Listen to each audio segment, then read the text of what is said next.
eye for an eye leaves the whole world blind perfectly summarizes the role of the death penalty in today's society. The death penalty is touted by supporters as the only morally just punishment for heinous crimes. However, that cannot be further from the truth. In reality, the death penalty is a wolf in sheep's clothing.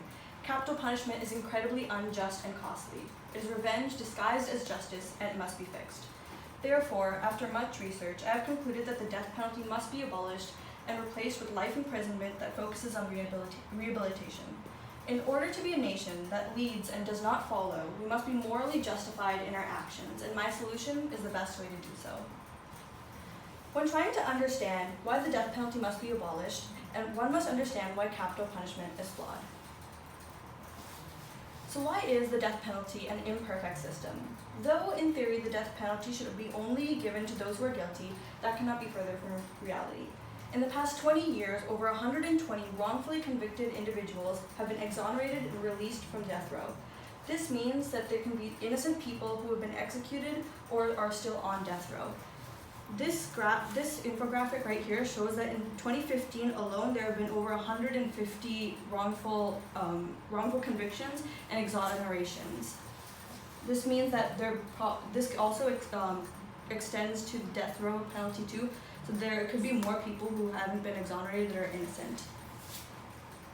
The death penalty is also a huge burden on taxpayers and the legal system. According to the Miami Herald, in 1988, the cost of the death penalty in Florida was $3.2 million per execution.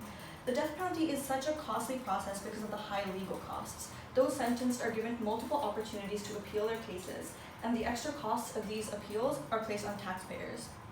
Capital punishment cases also exhaust the court system, as many appeals overburden the courts. A report on errors in capital punishment cases published by Columbia law professors found that as the number of death verdicts awaiting review increased, they so clog up the appellate system that it ceases to function.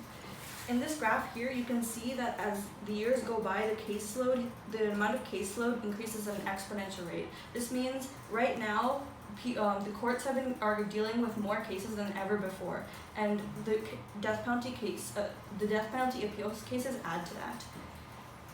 Therefore, the resources and times of the courts are being diverted from all the other cases to deal with appeals for capital punishment cases.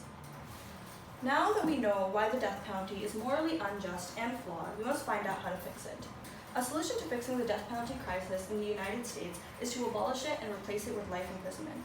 Life imprisonment without the possibility of parole achieves all that the death penalty does while also being more morally sound. Life imprisonment without the possibility of parole makes sure that those who are a hazard to society are not given the opportunity to commit more crime. If you're not given any possibility to get out on parole, they can't go out into society and commit any crimes. Also, if our judiciary convicts an innocent person of a heinous crime, something can be done to correct that mistake.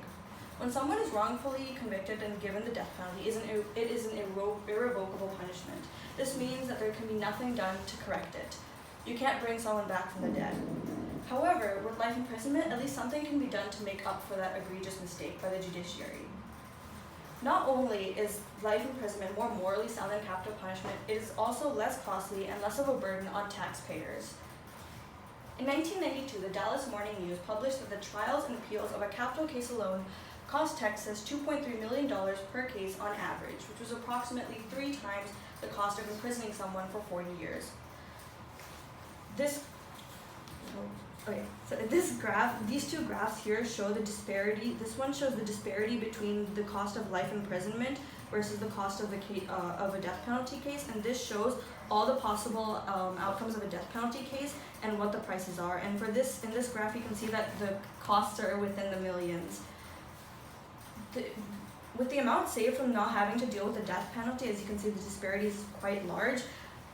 More resources can be invested into solving other murders and preventing violence, or investing into rehabilitation services. Life imprisonment is clearly a better alternative to the death penalty, but there are shortcomings to life imprisonment as a punishment on its own. The best way to deal with those who have committed heinous crimes is to offer rehabilitation services to those who are sentenced with life imprisonment without the possibility of parole. I want everyone in this room to think about the worst thing that they have ever done. And I want you to understand how it feels to have that worst mistake define you for the rest of your life. This is what the death penalty and life imprisonment sentences do in the United States. They give no opportunities for change or for learning from your mistakes. People change. You and I have changed from the people we were when we made our worst mistakes. So, if you and I have had the opportunity to change, then why don't we extend that to people who have committed crimes? Of course, our worst mistakes are nowhere near on the same level as people who have raped, murdered, or killed. But for those who truly want to seek redemption for the crimes they have committed, do they not deserve a chance to do so? Instead of locking people up in cages and expecting them to change, we should give them access to rehabilitation programs so that they have the ability and chance to change. The US should use Norway's prison system, which focuses more on rehabilitation over retribution as a basis to reform our current prison system.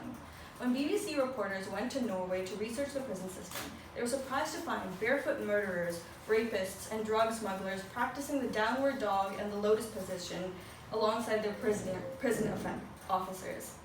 Activities like this, chess, meditation, and even a formal education are all examples of facilities given to Norway inmates. In this slide, you can see all the facilities that are within the Norway prison system. This is how the cell in one of Norway's maximum security prisons looks like.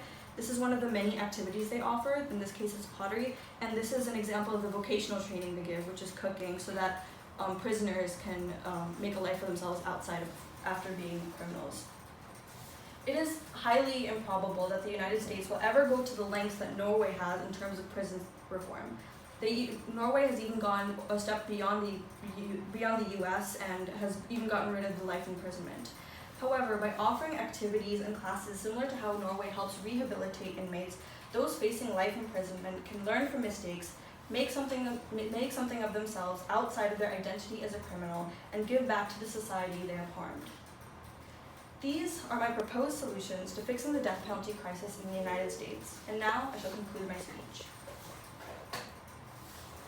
The death penalty has no place in today's society. It is an outdated practice that feeds into society's worst tendencies, enacting revenge. Capital punishment is morally reprehensible and extremely costly. To fix this issue, I propose that we abolish the death penalty and replace it with life imprisonment without the possibility of parole. Furthermore, I believe that we should provide rehabilitation services to those who are sentenced so that we can treat them as human beings and not animals. In order to be a nation that is looked as a city upon a hill, the laws we pass and the choices we make must be morally sound. Our incumbent president's 2016 campaign was Make America Great Again. But no country can ever be great again when innocent people are and have been executed for crimes they did not commit. By enacting my proposed solutions, we can get one step closer to making America great. Thank you.